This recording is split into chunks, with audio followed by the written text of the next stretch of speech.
Entonces, de repente, pues hubo un movimiento intelectual de oposición al gobierno de Juárez. De hecho, el Congreso de la Unión en tres ocasiones le pidió la renuncia al presidente Juárez y eso no lo dice la historia oficial. O sea, fueron tiempos muy difíciles, muy álgidos para la nación. Y luego, por ejemplo, en la época de la Constitución del 57, así es, de hecho, muchos desconocen todas sus aportaciones. Tú dices el libro de texto gratuito. Así es, la separación de la Iglesia y el Estado, porque vamos a llegar a las leyes de reforma y allí surge un dato impactante. Por ejemplo, don Ignacio Ramírez, desde Temis y Deucalión, y don Simplicio, que eran dos periódicos de oposición que él fundó, ya hablaba de las garantías individuales y los derechos fundamentales, la separación de la Iglesia y el Estado. De hecho, su padre, Lino Ramírez, con Valentín Gómez Farías en 1835, hizo las primeras leyes de reforma. Y el que las redactó era un jovencillo de 16 años, que era precisamente el escribano Ignacio Ramírez. Entonces, desde ese tiempo ya don Ignacio tenía precisa idea de lo que era la separación de la Iglesia y el Estado y la necesidad de realizarlos en México.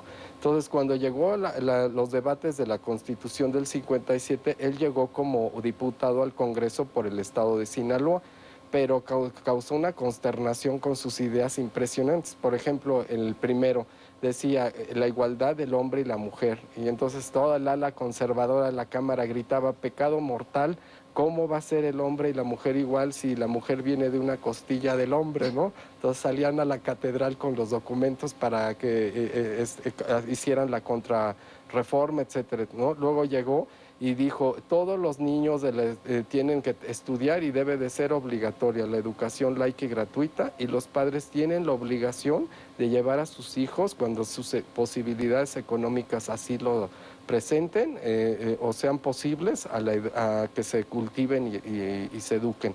Y lo peor de todo fue cuando dijo: y la mujer tiene el mismo derecho del hombre de educarse.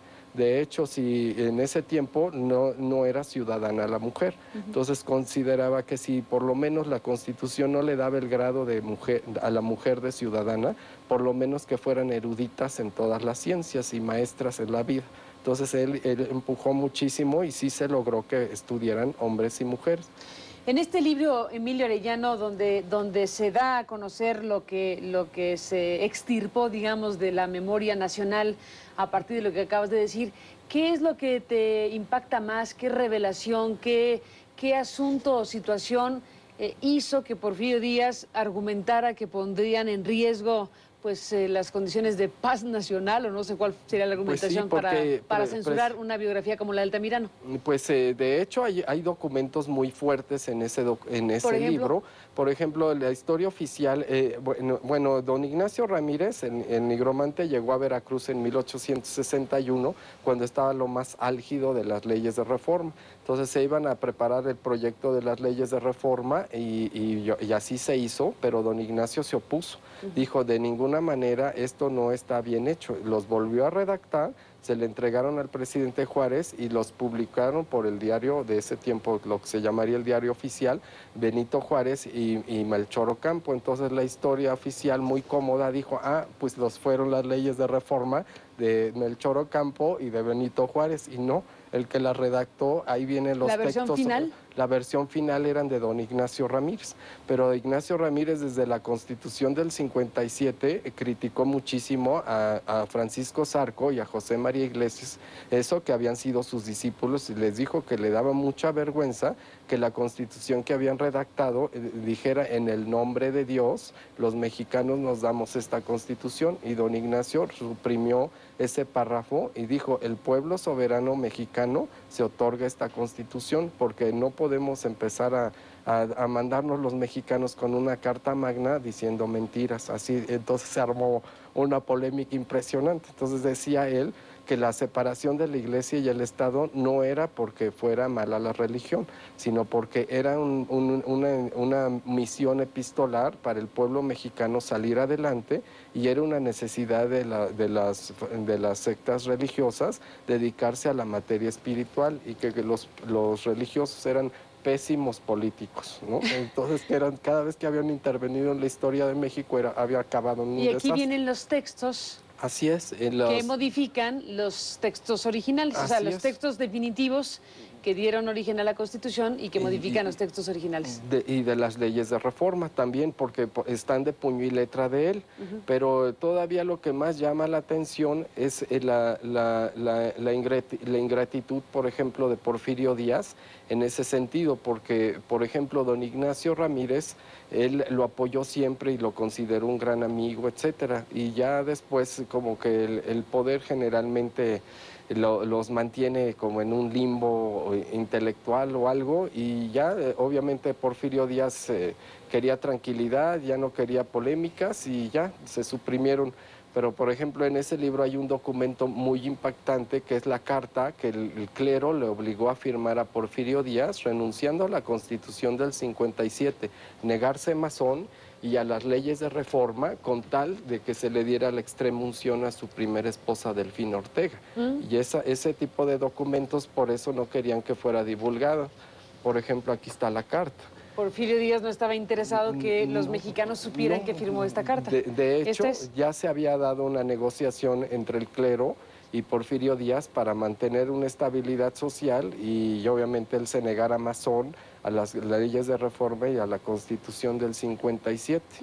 Y carta, de hecho, por ejemplo, como eso es en 1880. Así es, era el año siguiente de la muerte de don Ignacio. Dicen que si Ignacio Ramírez hubiera vivido, Porfirio Díaz no hubiera llegado a completar el primer cuatrenio. De hecho, renunció don Ignacio, lo nombró Porfirio Díaz ministro de Justicia, y ya se daba cuenta de lo que era Porfirio Díaz y renunció.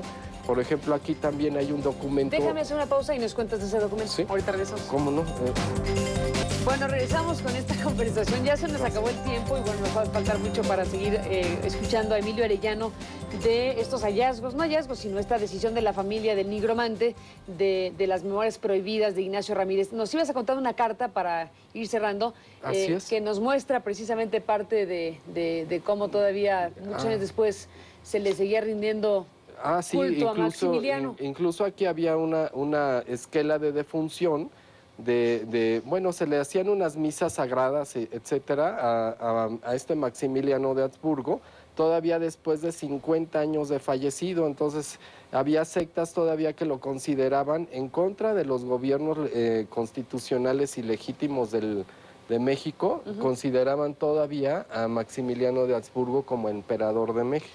Ahora, Emilio, varias cosas que se nos quedan en el tintero, pero una que no me quiero quedar. El nigromante. ¿Y por qué el nigromante? Porque, de hecho, todo mundo, cuando empezó a escribir, bueno, se presentó en la Academia de Letrán en 1838, y su discurso inaugural para ingresar a la academia, que estaba toda la intelectualidad mexicana, don Ignacio comenzó diciendo: Dios no existe, las cosas de la naturaleza se sostienen por sí mismas, y generó una polémica en todo el país. Y entonces la gente, cuando lo veía pasar en la calle, le gritaba jacobino, masón, impío, nigromante. Nigromante quiere decir el que habla con los muertos para ver el futuro. Entonces, desde allí, él, cuando fundó su primer periódico de oposición, fue el Don Simplicio, y allí adoptó el seudónimo del nigromante. Y de hecho lo conocen todo el mundo en la historia de México más fácil por el nigromante que por Ignacio Ramírez. Exactamente. Bueno, pues déjame hacer una pausa y regresamos en la parte final para cerrar con algún comentario sobre estas memorias prohibidas por 100 años, resguardados por 100 años y ahora revelados por la familia del nigromante. Vamos a la pausa. Bueno, se nos acabó el tiempo. Emilio Arellano, gracias por contarnos de este libro, Ignacio Ramírez, el nigromante, que bueno, pues es un libro histórico en el máximo sentido de la palabra. Así es. ¿Los historiadores no tienen los pelos de punta con lo que aquí sale? Pues no, de hecho, las instituciones públicas y privadas verificaron el contenido del documento, porque también hablar de Ignacio Ramírez es una gran responsabilidad, y se verificó por algunas instituciones como en el INAH, la dirección de la Biblioteca Eusebio Dávalos Hurtado, también del INAH, el contenido del documento, y cotejado con sus manuscritos originales, dijeron que efectivamente todo lo que allí se menciona es sin ánimo de daño y con fines históricos. Pues aquí está este libro sobre el más liberal de los liberales. Así es, el más liberal puro. El liberal más puro de los liberales. Así es, y el mexicano que se jugó la vida por decir la verdad, no importando las consecuencias. Toda su vida fue su ideal, ¿no? Pues gracias por contarnos de este libro, Emilio. Gracias por compartir con la sociedad mexicana y con quienes nos ven en otros países esta reseña, estas referencias del libro que se está distribuyendo por Editorial Planeta. Gracias por estar aquí. Gracias, te aprecio mucho la conversación. Qué honor tan grande estar aquí contigo. Muchas Igualmente, gracias. Emilio, gracias. Y bueno, pues con esto se acabó el tiempo. Pásela bien, que descanse, buenas noches y le espero mañana.